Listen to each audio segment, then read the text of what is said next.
ಉತ್ತರ ಕನ್ನಡದಲ್ಲಿ ಅನಂತಕುಮಾರ್ ಹೆಗಡೆ ಅವರ ಮುನಿಸು ಕೂಡ ಟಿಕೆಟ್ ಕೈತಪ್ಪಿದಾಗ್ಲಿಂದ ಮುಂದುವರಿತಾ ಇದೆ. ಬಿಜೆಪಿ ಅಭ್ಯರ್ಥಿ ವಿಶ್ವೇಶ್ವರ ಹೆಗಡೆ ಕಾಗೇರಿ ಇದೇ ವಿಚಾರಕ್ಕೆ ಸಂಬಂಧಪಟ್ಟಂತೆ ಪ್ರತಿಕ್ರಿಯೆ ಕೊಟ್ಟಿದ್ದಾರೆ. ಹೆಗಡೆ 6 ಸಲ ಗೆದ್ದು ಕೇಂದ್ರ ಸಚಿವರಾಗಿದ್ರು. ಅವರು ಪ್ರಚಾರದಲ್ಲಿ ಭಾಗಿಯಾಗುವ ವಿಶ್ವಾಸ ಇದೆ. ಹೆಗಡೆ ಭೇಟಿಗೆ ಸಮಯಾವಕಾಶವನ್ನ ಕೇಳಿದ್ದೀನಿ, ಕೂತು ಚರ್ಚೆ ಮಾಡ್ತೀನಿ ಅಂತ ಹೇಳಿದ್ದಾರೆ.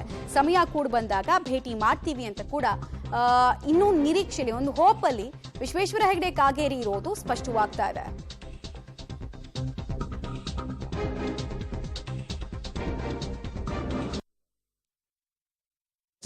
ಉತ್ತರ ಕನ್ನಡ ಬಿಜೆಪಿ ಅಭ್ಯರ್ಥಿ ವಿಶ್ವೇಶ್ವರ ಹೆಗಡೆ ಕಾಗೇರಿ ಅವರು ನಮ್ಮ ಜೊತೆ ಇದ್ದಾರೆ. ಅಲ್ಲಿ ಸಾಕಷ್ಟು ಸಮಸ್ಯೆಗಳು, ಸವಾಲುಗಳು ಅವ್ರ ಗೆಲುವಿಗೆ ಇದ್ದಾವೆ. ಅದ್ರ ಬಗ್ಗೆನೂ ಕೇಳೋಣ. ಸರ್, ಮುಖ್ಯವಾಗಿ ಬಹುತೇಕ ಪೂರಕವಾಗಿದೆ ವಾತಾವರಣ ನಿಮ್ಮ ಕ್ಷೇತ್ರದಲ್ಲಿ ಅಂತ ಗೊತ್ತು. ಆದರೆ ಅನಂತಕುಮಾರ್ ಹೆಗಡೆ ಅವರು ಒಂದು ದೊಡ್ಡ ಸವಾಲು ನಿಮಗೆ. ಯಾವ ರೀತಿ ಅವ್ರನ್ನ ಮಣಿಸ್ತಾರೆ, ಯಾವ ರೀತಿ ಅವ್ರನ್ನ ಮನವೊಲಿಕೆ ಮಾಡ್ತೀರಾ ಅಂತ? ಅನಂತಕುಮಾರ್ ಹೆಗಡೆ ಅವರು ನಮ್ಮ ಕ್ಷೇತ್ರದಿಂದ ನಿರಂತರವಾಗಿ ಗೆಲ್ತಾ ಇದ್ದಂಥವ್ರು, 6 ಬಾರಿ ಗೆದ್ದು ಕೇಂದ್ರ ಸಚಿವರಾದಂಥವ್ರು. ಬಿ ಜೆ ಪಿಯ ಸಂಘಟನೆಯ ಶಕ್ತಿ ಬಲವಾಗಿದೆ. ನಮ್ಮ ಕಾರ್ಯಕರ್ತರ ಅಗಾಧವಾದ ಶ್ರಮ ಇದೆ, ಪ್ರಯತ್ನ ಇದೆ. ಅನಂತಕುಮಾರ್ ಹೆಗಡೆ ಅವರು ನನ್ನ ಗೆಲುವಿಗೆ ಅಭ್ಯರ್ಥಿಯಾಗಿ ಬಿ ಜೆ ಪಿಯ ಗೆಲುವಿಗೆ ಮೋದಿಜಿಯವ್ರನ್ನ ಮತ್ತೊಮ್ಮೆ ಪ್ರಧಾನಿ ಮಾಡೋದಕ್ಕೆ ನಿಶ್ಚಿತವಾಗಿ ಅವರು ಪೂರ್ಣ ಪ್ರಮಾಣದಲ್ಲಿ ಅವರು ತೊಡ್ಕೊಳ್ತಾರೆ ಅನ್ನೋ ನಂಬಿಕೆ ನಮಗಿದೆ.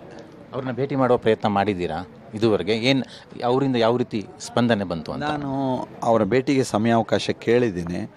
ನಾನು ಪ್ರವಾಸದಲ್ಲಿದ್ದೇನೆ, ಅವರೂ ಪ್ರವಾಸದಲ್ಲಿದ್ದಾರೆ.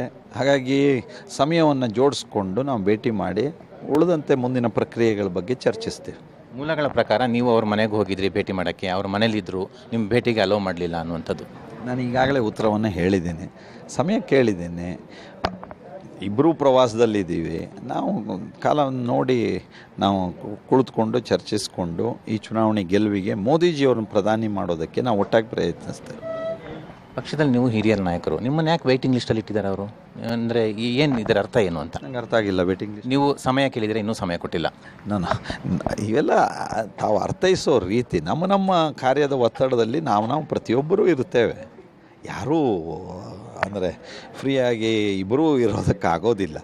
ಹಾಗಾಗಿ ಯಾವುದೋ ಒಂದು ಸಮಯ ಕೂಡ ಬರುತ್ತೆ.